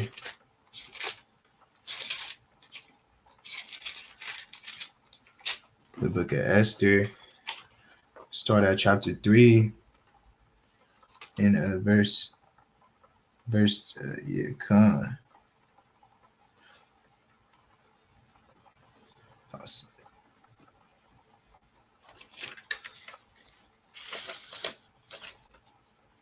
Read 3 and verse 10 real quick. And the king took his ring from his hand and gave it unto Haman, the son of Hamadiah, the Agite, the Jews' enemy. So you know, like this is the Jews' enemy, man. Haman, man, the son of Hamadatha, the Agite, and we know Agite goes to Amalekite. He's an Amalekite, man, and that's the head tribe. That's a tribe of the Edomites, man. So he's an Edomite. You know, like in this Feast of Purim days, like it's recognized of like the Purim captivity, man, led by Malachi, man. You know, and like this is an important day to celebrate, man. Making this happen, like you know, because in the book of Esther, man, Mordecai and Haman, like they had a conflict, basically, like their situation approached in the same situation in front of the king led to jealousy happening, you know, and envy. Haman, because of the way that Mordecai treated him, basically not writing his tip, you know, kissing up to him, is when you would like you made an enemy, like for that, you know, like he that's how he didn't like him for that, because he standed up for what he believed in. Mordecai did, you know, and like even historians called on this too. And when I put the Brother Hawiyah's video in the comment board, you could check it out, because he shows that historian, and like he shows the timeline too, the years like during this happened in captivity, you know, like, and then this was in the time of captivity, like I was saying. So like many times there's even more, you know, like you got to be they know that they were in like a compromising position. Like Mordecai was like a respectful man to himself, and like he didn't yield to like these games of Haman, man. Like he didn't bow down to him, you know. And so this is how it went down. Like it backfired on Haman, you know, for the way he was treating him. And that's how it always happens to Esau. It backfires on him, man. Just like how it is in his time's running out. He knows he's running out of a short time. You know, like that's why I recommend you read this to the audio Bible, and also the additions to Esther on the audio Bible. You know, like the Brother Hawiyah said, man. Because like that's the way to do it. You know, you gotta. It's a faster way. Like if you have free time, you know, like at the gym or something, it's good, you know, to do that. Even when you're at work, you know, after you finish listening to a video of like the Brother Hawiyah and Yahawah's videos, you know, or even one of mine, you know, like just after that, just listen to some audio Bibles. And Brother Caleb got some videos too, you know, like brothers got videos, you know, like David got some videos too. Like, man, we all got videos, you know. the ones that do the spirit and like who have that lot to want to preach, you know. So you know, we're gonna point out like who like how Haman was like the Jews' enemies, you know, like that Esther 3:10, like I brought out, you know, and understand like these other nations, you know, like they how they treat you, you know, because like it all, nothing's new under the sun, man. It's all based off where Haman was from. You like in it, you would think he would be detached from some of the history in the land of Canaan, which had the Canaanites and Philistines and Moabites, you know, and the Ammonites and the Israelites and Edomites dwelt in the land of Canaan. But you would think that his history would be removed from his mind. But you know, like Hawiala went in on the timeline on his video. You know, it says like time doesn't heal all wounds. You know, and I'll show some precepts on it. Like I said, I'm gonna drop his video in the comment board so you could check it out. And that's why you know, like think of on this captivity. Think of the captivity of the last 400 years and how people think they let everything is cool now, you know, like it because it was long ago the captivity, so they think it's all cool. But nah, man, it's not, man. Like the case of the chattel slavery of our people in earth didn't end till recently, you know. The US, they say 1864 and 65, and the Juneteenth of the their holidays, you know, that pagan Babylonian system, man, that Juneteenth and captivities that happened in the islands, you know, in Brazil, in the last country in the Western world to abolish enslavement of our people. By the time slavery was abolished on May 13th, 1888, an estimation of 5.8 enslaved people had been transported from Africa to Brazil. And you know, our people migrated from Israel to Brazil to Africa, you know, like during the transatlantic slave trade.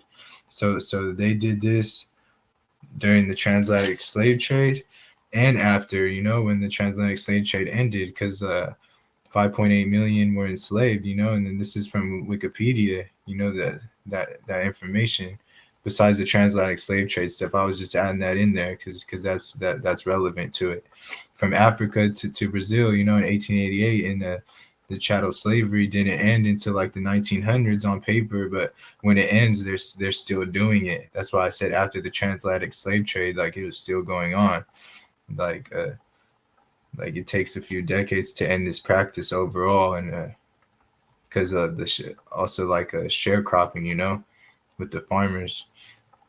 And we'll see, like the time frame didn't change, you know, like I was saying, like I'm gonna do it through the precepts, you know, and like Brother Hawiala, check his video out. I'm gonna drop the comment in it, drop the comment boards in it.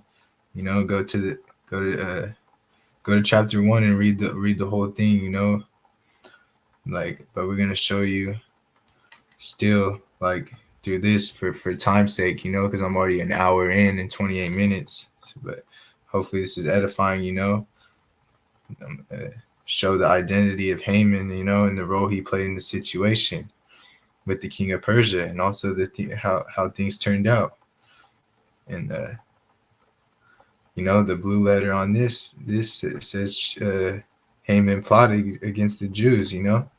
So this is Esther chapter 3.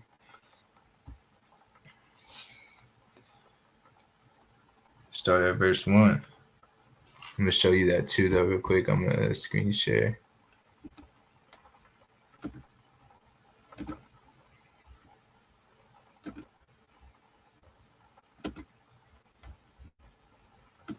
See, human plot against the Jews. Esther chapter 3 verse 1. It's a con. I'm gonna just read it out right now. I'm gonna just read it out. So this is after these things did King Ahasuerus promote Haman the son of Hammedatha the Agagite, and advanced him and set his seat above all the princes that were with him. So I'm gonna screen record one more time. screen share and show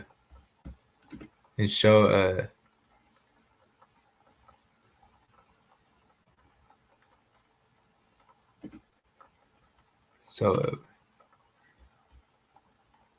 first you show Haman's identity. Haman, plotted to kill by the Jews, foiled by Esther, and hanged with his family, and the gallows he made had made for Mordecai. So then go back real quick, and then go to, because we know he's an Agagite. The Agagite, we know that's what he is. H91.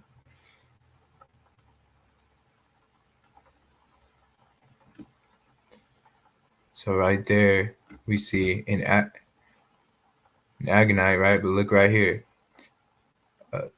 Of a people of Haman and equals Amalekite. So we see that he's an Amalekite, Shows you in broad day. It's plain and simple. He's part of an Edomite, because that's the father tribe. That's the tribe of Esau. So Esther 3:1, what I just read, he was in the second in command, because a lot of the times in these rulerships, kingdoms would have like somebody that is not of their nation, but they have like a favorite. They have a favorite. It's kind of like with Joseph, like during the time of when he became a ruler in Egypt. He became like a high role. Like a king. Like basically like that's what Joseph was. So like, but this is just like a reference to what this became, because like Joseph wasn't the head king, he had someone over him, the Pharaoh, so like Khan. So yeah, like he had someone over him though. Yeah, it's like, that's what I'm saying. Like this, it was like just like how Joseph had in command over Egypt and his power. Like that's what I was getting at. So it's like that's how like happens that it will. They usually take advantage of that when they get that power. Like we know Joseph didn't, but like we'll see that in this cause with Haman. He tried to do this. So I'm gonna read on. This is and all the king's servants that were in the king's gate bowed and reverenced Haman, for the king so commanded concerning him. But Mordecai bowed not, nor did reverence. So he didn't show respect to him, because he follows Yahawashi, and like, then the king's servant which were in the king's gate said unto Mordecai, why transgress thou the king's commandment? And now it came to pass, when they spake daily unto him, and he hearkened not unto them, what they told Haman, to see whether Mordecai's matters would stand, for he had told them that he was a Jew. So Khan, they came to Haman telling him, like, why isn't he showing respect, And then Haman told him, man, like he's a Jew, that's why he won't consent. And Haman tried to flip this on our people, man, and so we're gonna see like what happened. And when Haman saw that Mordecai bowed not, nor did him reverence, then was Haman full of wrath, and he thought scorn to lay hands on Mordecai alone, for they had showed him the people of Mordecai. Wherefore Haman sought to destroy all the Jews that were throughout the whole kingdom of Ahasuerus, even the people of Mordecai. So he wanted to commit a genocide, on the Jews, like just like similar to what Nicanor was trying to do, man. And like just having during things killing, man. That's what Esau did too, as well, man. Verse 7. In the first month, it is a month of Nisan, in the 12th year of Ahasuerus, they call Caspir. That is the lot before Haman, from day to day and from month to month, to the 12th month, and that is the month Adar. So that word Pir, man, that's where it goes into this Purim, that's it goes into a lot, man. And I'm gonna continue reading. Haman said unto the king Ahasuerus, there is a certain people scattered abroad, dispersed among the people in all the provinces of thy kingdom, and their laws are diverse from all people, neither keep the king's laws, therefore it is not for the king profit to suffer them. And it is pleased the king, let it be written that they may be destroyed, and I will pay 10,000 talents of silver to the hands of those that have the charge of the business, to bring it into the king's treasures. And the king took his ring from his hand and gave it unto Haman the son of Hammedatha the Agite, the Jews' enemy. You know, the Jews' enemy right there, man. We gonna break it down, you know? Like, and the king said unto Haman, the silver is given to the people also, to do with them as it seemeth good to thee. Then were the king's scribes called on the 13th day of the first month, and there was written according to all that Haman had commanded unto the king's lieutenants and to the governors that were over every province, and to the rulers of every people of every province according to the writing thereof, and to every people after their language. In the name of the king Ahasuerus was it written and sealed with the king's rings. Khan, I'm gonna keep going. Verse 13, and the letters were sent by post in all the king's provinces to destroy, to kill, and to cause perish all Jews, both young and old, little children and women, in one day, even upon the 13th day in the 12th month, which is the month Adar, to take spoil of them for a prey. So you see, that what was going on, like they set it up to do this months away, you know, months later, because it was they set it on the 13th day of the first month. That's when it was first set, and then it was planned to be executed on the 13th day of the 12th month, in the month of Adar, you know, and this is what they were gonna do, man. Perish all the Jews, the young and old, little children and women. Like, they're gonna take away the whole seed line, man. That's wicked, man. That's Esau for you, man. He's gonna take out the whole seed line and do a genocide, like I was saying. You know, and 14 and 15, the copy of the verse 14, the copy of the 15th for a commandment to be given in every province was published unto all people that should be ready against that day. The post went out, being hastened by the king commandment, and the decree was given to Shushan, the palace, and the king and Haman sat down to drink, but the city Shushan was perplexed. So when you go into that, you know, I was showing you like how Haman is part of the Edomites, you know, like he's an Agagite, and that's part of the Edomites, you know. And the Edomites and the other people of our nation are blinded and don't understand the hate that Esau bears against Jacob. And you can see it right here, you know, this wicked stuff which is going on, man. Like what Haman was trying to do, like it makes sense that he was an Edomite. He was trying to slay our people, you know, and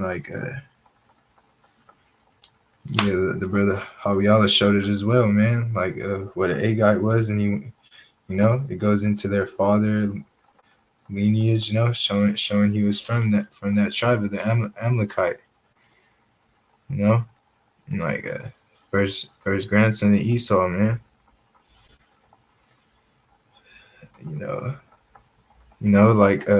Just like in the time of Samuel, you know, it goes back into that, out of Egypt, man. On the when Saul became king, you know, and but like during the time of Egypt, though, when we were going to the new land, right, the Amalekites killed a lot of feeble, and that was that were in the back of the camps, the slow ones, man, the slower ones. And a real coward move, and Yahawah did not like that, man. It made him very mad, and that's why Yahawah had hate for the Amalekites and Esau. Of course, he always has it though, since it was predestined, but that even made it more, you know.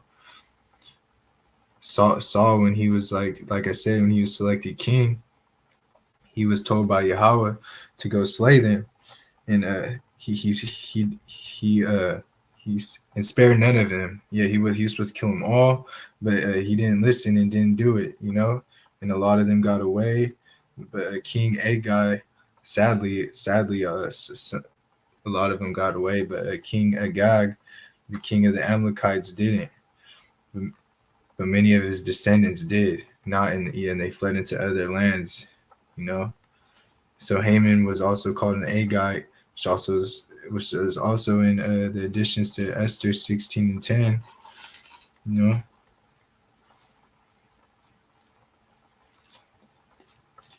gonna get that. Bear with me, I'm bringing it out.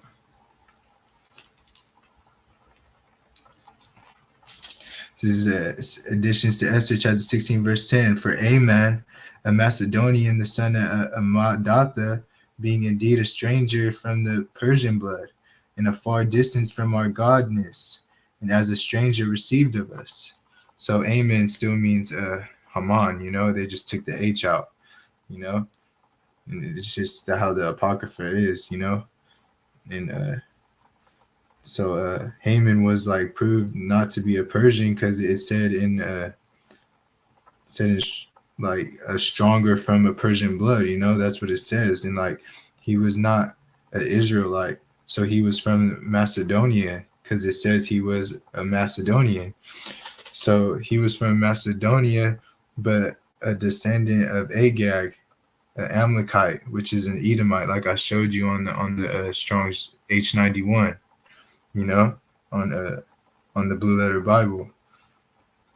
Amalekite is the tribe of the Edomites, like how the Levites are the tribe of Israelites, and the Benjamites, and the other tribes, And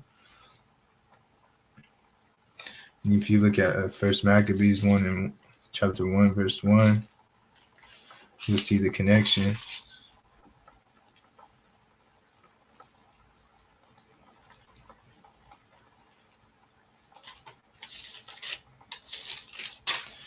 This is First Maccabees chapter 1 and verse 1. And it happened after Alexander, son of Philip the Macedonian, who came out of the land of Cheddim, had smitten Darius, king of Persians and Medes, that he reigned in his stead the first over Greece.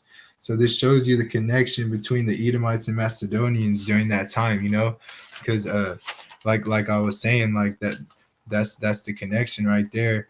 Because the Greek Empire was made under the Edomites, primarily under the Agagites, the Amalekites, which that shows more people left, and fled, especially Jake during the time of Hellenization, people fled and got up out of there.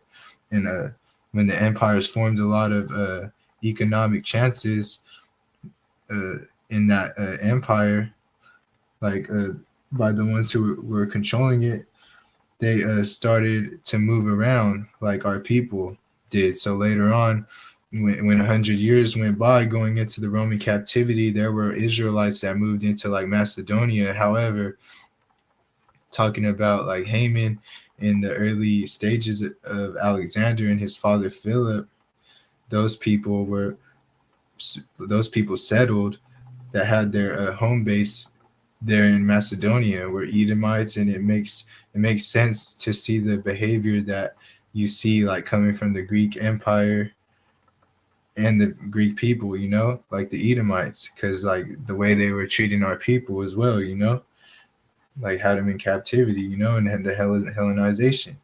So in the book of Maccabees, how they were treating the Israelites, our people. And we went over Nicanor showing he was the Jews' enemy as well, and it's no coincidence, man. This dude's an Edomite, because they're both Edomites, So I'm getting at Esther chapter 8.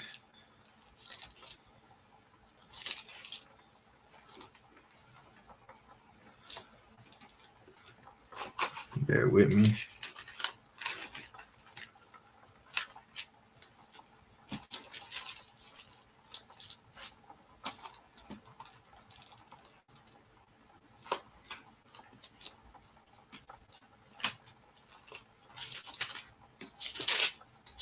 This is the book of Esther, chapter 8, verse 1. On the day the king Ahasuerus gave the house of Haman the Jews' enemy unto Esther the queen, Mordecai came before the king for Esther and had told what he was unto her.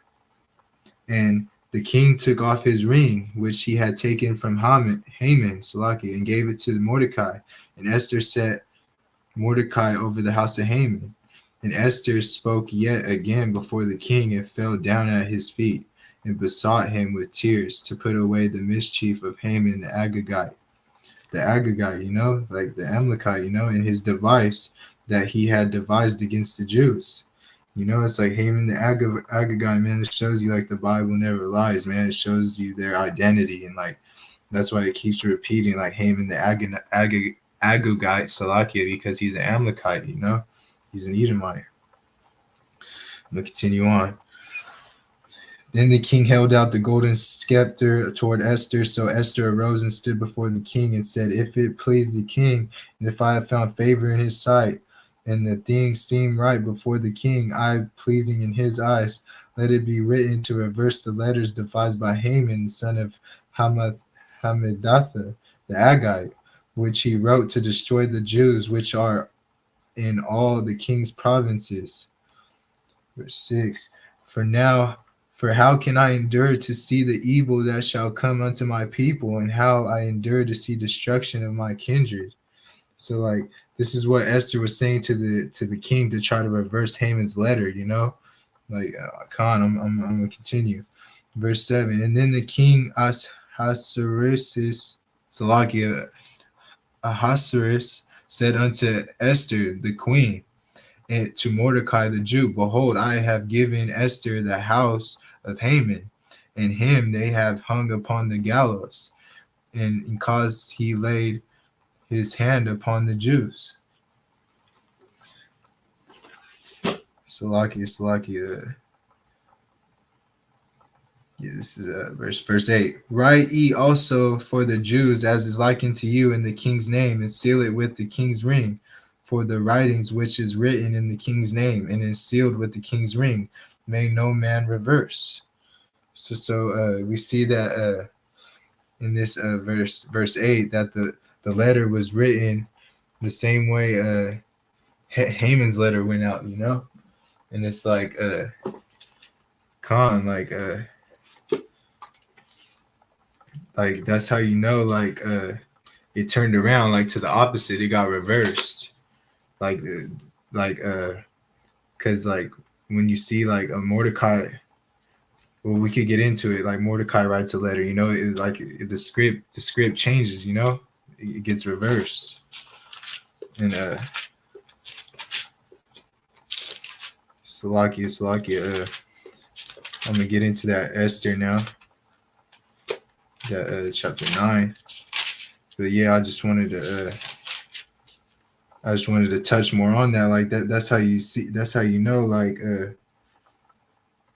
man, like that's how you know. It's like he was telling them, like, write as you please to regard to the Jews, in the name of the king. So like he was getting the king's consent for this. So like that's how you know, like it was Mordecai's time to get the consent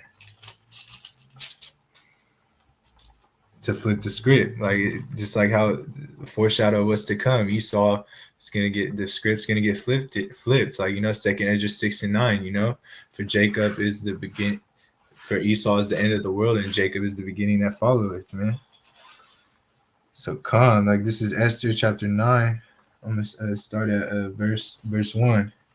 Now in the 12th month, that is the month Adar, on the 13th day of the same, the king commanded his decree drew near to put in execution in the day that the enemies of the Jews hoped to have power over them, though it turned to the contrary, that the Jews had rule over them that hated him.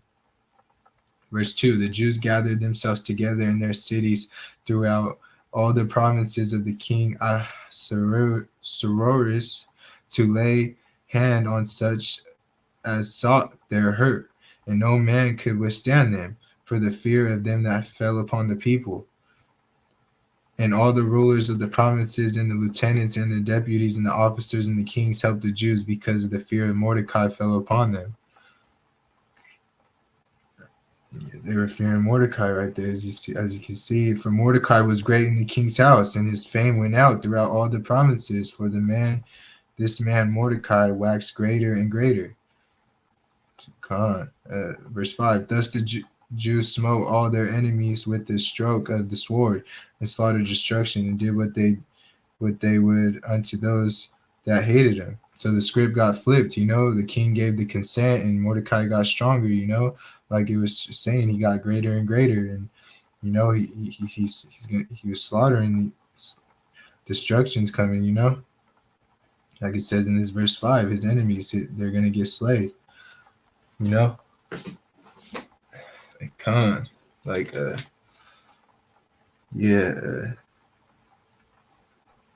they struck down all their enemies with the sword, destroying them, and did as they pleased to those who hated him. The ones who hated him, they got what they deserved, man, because you shouldn't have no hate in you, and then that's what Esau is, man. He hates Jacob, so that's what you see, man. So I'm gonna keep going. Verse 6, and in Shushan, the place of the Jews, slew and destroyed 500 men. So they slayed 500 men. And Pashadatha and Dathan and Asphata, Salakia, and Paratha and Adalia and Aridatha and Parmashta and Arasia and Aridai and Vajasatha, the 10 sons of Haman and the son of Hamadathiah, the enemy of the Jews, slew they, but on their spoil laid they not their hand. So as we can see right there, like these are all the 10 sons of Haman, and they were put to death, along with him, So I'm gonna continue on. This is verse 11. And on the day the number of those were slain in Shushan, the palace were brought before the king. And the king said unto Esther the queen, the Jews have slain and destroyed 500 men in Shushan in the palace, and 10 sons of Haman. What they have done in the rest of the king's provinces. Now what is the petition? And it shall be granted thee.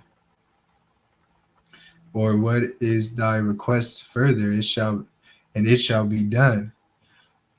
Verse 13, and said Esther, if it please the king, let it be granted to the Jews which are the Shushan to do tomorrow also according unto this day decree, and let Haman's 10 sons be hanged upon the gallows. Verse 14, and the king commanded if it's so to be done, and the decree was given to Shushan, and they hanged Haman's 10 sons. So we see like that the sons of Haman, they were like I was saying, it got reversed as well, and what Haman was trying to do to our people got done to his sons in public shame and hanged them. A lot of Jakes were lynched, and Haman got hanged as well too, like I showed in that on this on the blue letter. It said that Haman got hanged as well.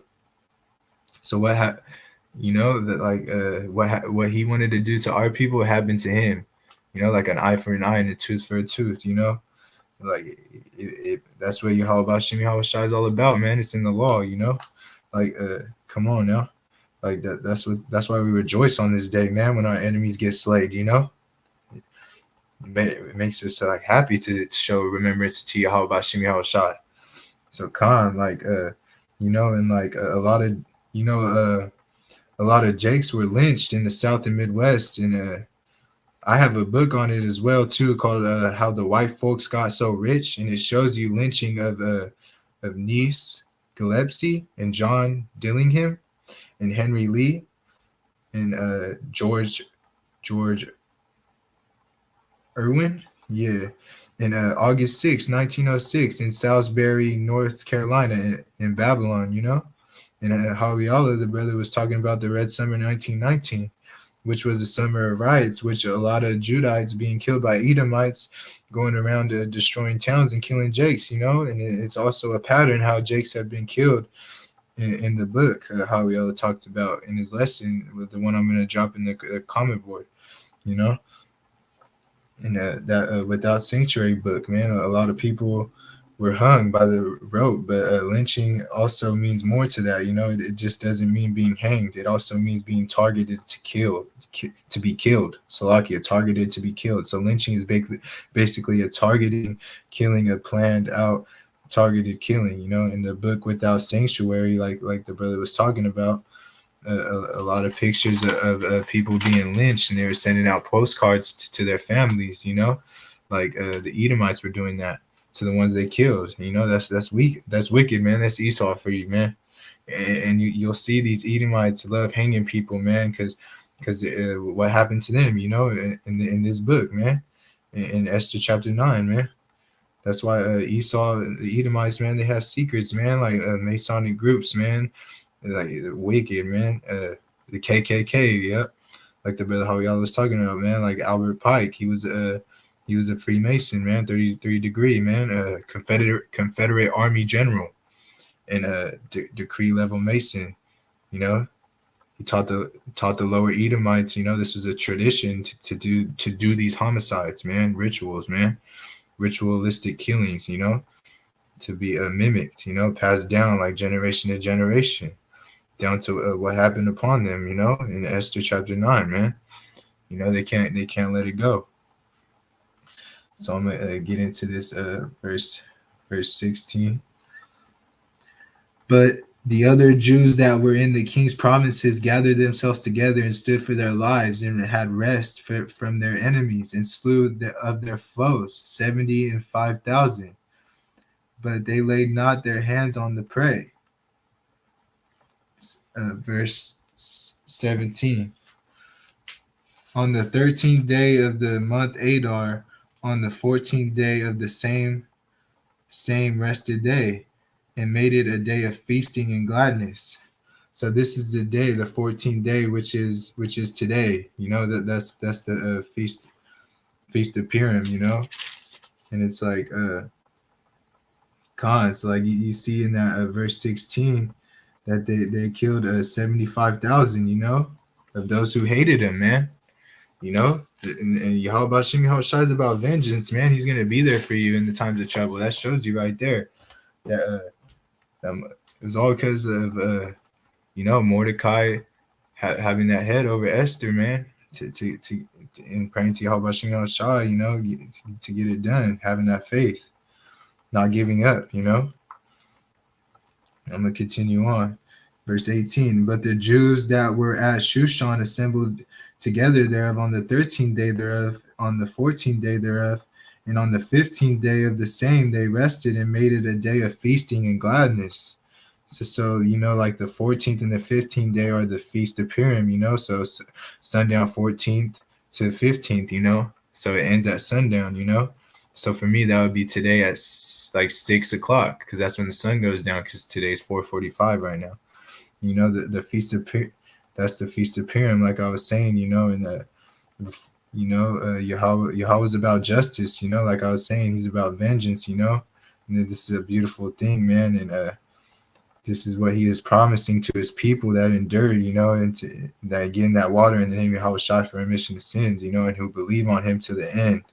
This is a type of high holy day that you want to make greatness in Yahawashi and always have the faith and believe in him, and show glory to him, because like the southern kingdom could have been destroyed, and they would have had no seed line, like how I was talking about earlier when I brought that out.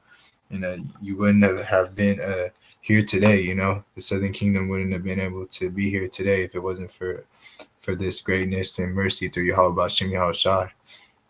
And the promise of the covenant, to Abraham, Isaac, and Jacob, like in the Nicanor day of destruction of Nicanor, like how the oath and the covenants. That's how Judas knew he was going to get saved, and like this is why you want to think of the goodness in that Yahawashi did, because how he used that sister, Esther, brought her up, because the situation by watching over her, because she was an orphan because her parents passed away. So Mordecai was an uncle to her, and then that was her head. This is why sisters need a man directing you in the straight and narrow path, because a woman needs a head, like I was saying, a spiritual protection, and even a modern day protection in this time, because Mordecai, if he wasn't there for, even like in 1 Corinthians chapter 10, the woman is not above the man, it's a man above Hamashiach, and then woman submit to your man, that's the head, that's your covering. You can't make it into the kingdom if you don't have a covering. Like the brothers Haviel and Yahawashi was talking about it too on their marriages video part 2. Check it out. Yahawah Radazah, your Paul lesson. It's like that's the whole point though, like because if Mordecai had not been there for her, like I was saying, like it would have been all bad, like she would have, our people would have got massacred, and like it would have went down differently, because like a gift destroyed the heart, like Ecclesiastes 7:7, and Esther would have, it's a whole different type of story, I won't get into that, but like, yeah, if someone gets a gift and gets into that lifestyle, that they're gonna stay back, they're gonna stay in the world, the love for the world, and the love for money, like so they wouldn't be righteous, and they would begin to be with their oppressor,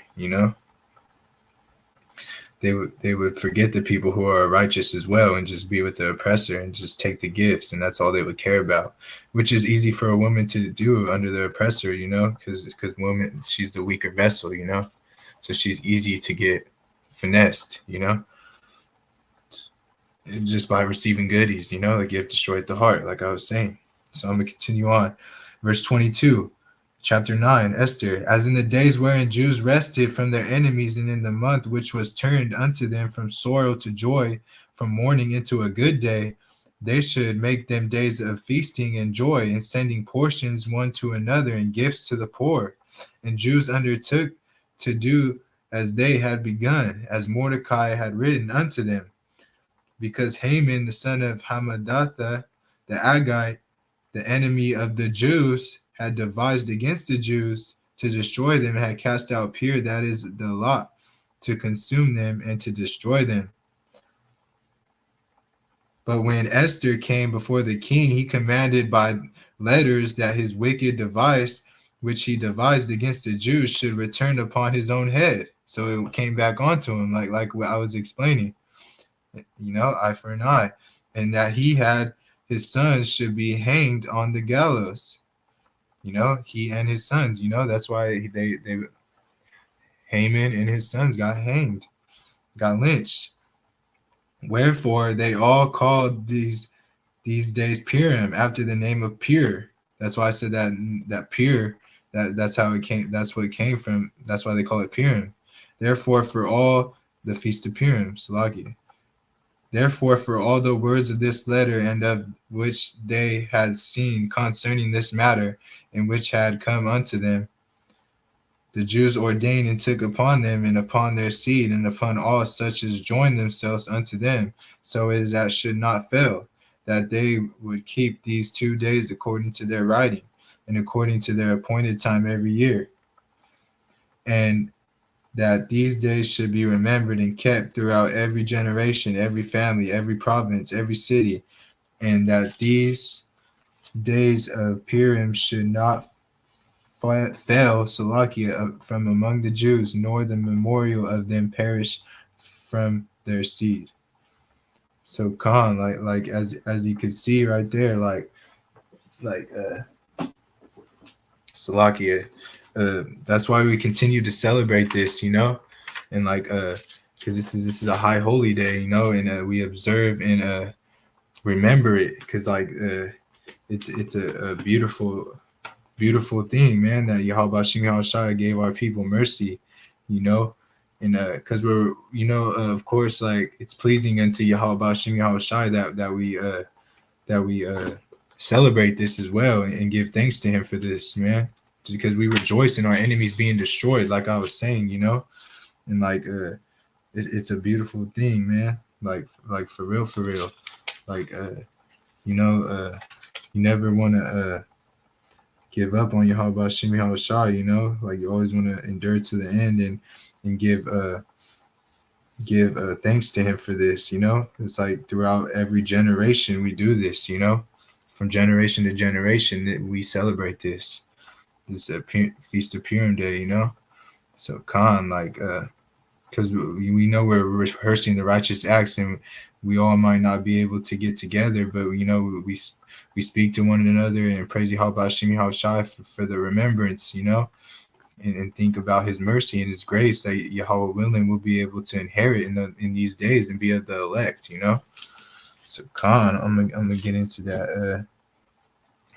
Verse 29, and Esther, the queen of the daughter of Abahel, and Mordecai the Jew wrote all authority to confirm this second letter of Purim. And he sent the letters unto the Jews in the 127 provinces, the kingdom of Sirius, with words of peace and truth, to confirm these days of Purim in their times appointed, according as Mordecai the Jew and Esther the queen had enjoined them, as they had decreed for themselves for their seed, in the matters of the fastings and their cry. And the decree of Esther confirmed these matters of Purim, and it was written in the book. So as we could see right there, like like that's that verse 31, that shows like the fasting is important while we fast, study, and pray, man, because they fasted as well, man. And you always want to fast even when you're down or when you get rewarded. Like they got rewarded and they fasted, and the matters of the fastings and their cry, like they fasted beforehand, and they would still fast after. That's what that's getting into. So it's like that's why I just brought it up, because it's always good to fast, man, because it gets you closer to Yahawashi and it wipes out those wicked iniquities that you've done, man. And it takes away the wicked spirits if they ever come in. That's why it keeps your spirit strong. So Khan, I pray that was edifying. I'm gonna bring up this Matthew 26 and call it a wrap. This is Matthew 26 and 6. Now when Yahawashi was in Bethany in the house of Simon the leper, there came unto him a woman having an alabaster box of very precious ointment, and poured it on his head, and he sat at meat. And when his disciples saw it, they had indignation, saying, to what purpose is this waste? For this ointment might have been sold for much and given to the poor. When Yahawashi understood it, he said unto them, why trouble ye the woman? For she had wrought a good work upon me. For ye have the poor always with you, but me ye have not always. For in that she had poured this ointment on my body, she did it for my burial. Verily I say unto you, wherever so this gospel shall be preached in the whole world, there shall also that this woman had done be told for a memorial of her. And with that, I want to give all honor, glory, and praise to Yahawah Ba'Shem, Yahawashi. Peace, salutations to the hopeful elect scattered abroad across the four corners of the earth, learning or teaching this gospel in truth and sincerity, waiting on the second coming of our Lord and Savior, Yahawashi, HaMashiach. Shalom.